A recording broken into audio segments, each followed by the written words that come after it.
All right, in this video, we're going to go over task 1.3, which is the informational essay. Basically, what you did for task 1 and task 2 were all building up and kind of working in expectation of this task. So everything is going to kind of come together with task 1.3. So you will be writing an essay over your community issue. This is the assignment right here. And then later on, we're going to go over the rubric as well.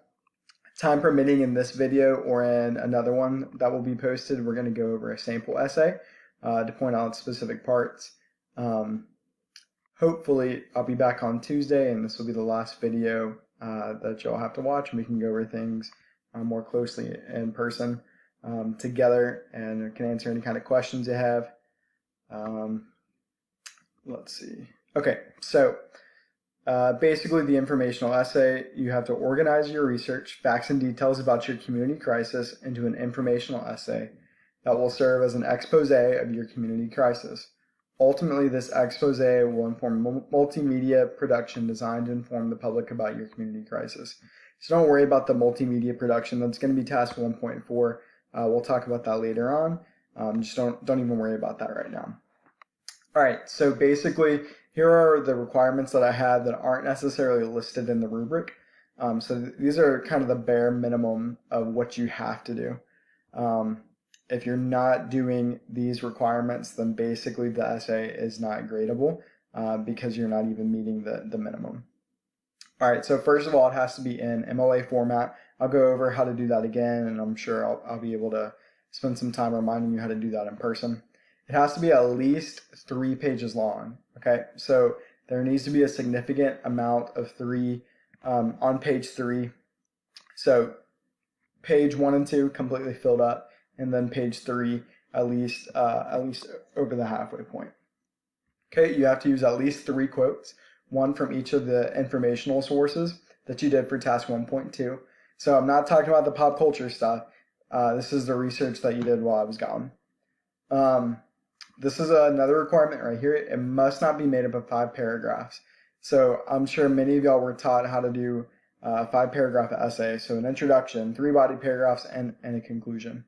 That is something you need to get out of the habit of trying to fit your writing into those kind of square pegs. All right. Rarely ever will you read something that's specifically 5 paragraphs. That's not really anything that any kind of accomplished writer, experienced writer attempts to try to do. So I would just forget kind of that frame of reference. You need to have an intro paragraph, you need to have body paragraphs, and you need to have a conclusion. Other than that, forget about 5.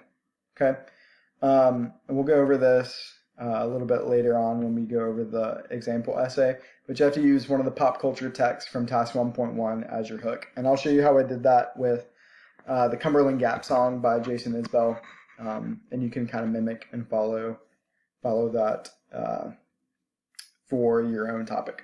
All right, so it is going to be 100 points. You have to upload a file. There'll be a plagiarism check. It's going to be due September 10th at 11:59 p.m. on Canvas. Okay, you can technically put it right now if you want, but it's going to be due on September 10th. All right, so let's look at the rubric. It's a pretty lengthy one, but when you break it down, it's not going to be that scary. You just have to sort of digest some of the information.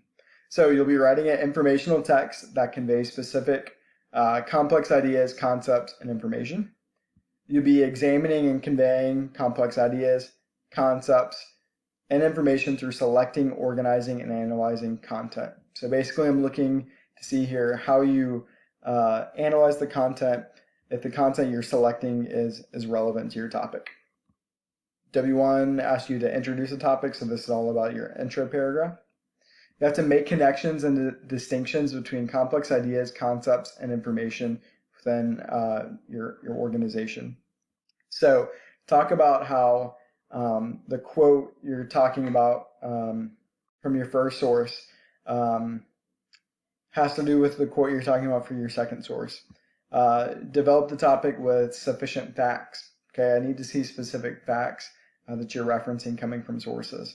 You need to use an extended definition. So your community issue has specific words that people need to know, that you need to define, so that people can have an intelligent conversation about it. So you need to define those words in your informational essay. You also need to look for concrete details and quotations. So yeah, that's really similar to this one, but here this is asking specifically for quotations. Could you reference a fact and not necessarily quote a source? Yeah, you have to cite the source, but not necessarily quote it. So for this one, it's asking you specifically to use a quote. And how many quotes do you have to have?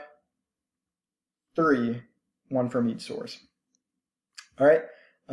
You also need to develop the topic using information appropriate to the audience's knowledge of the topic.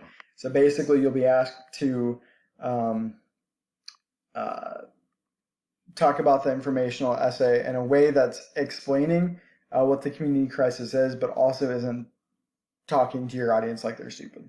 Okay, so that's the rubric. If you have any questions about it, let me know. Let's look at where we are time-wise. Okay, I'm going to stop this video just in case and make another one that we can use to look at the essay itself, the example essay, and I'll post that as well. Okay.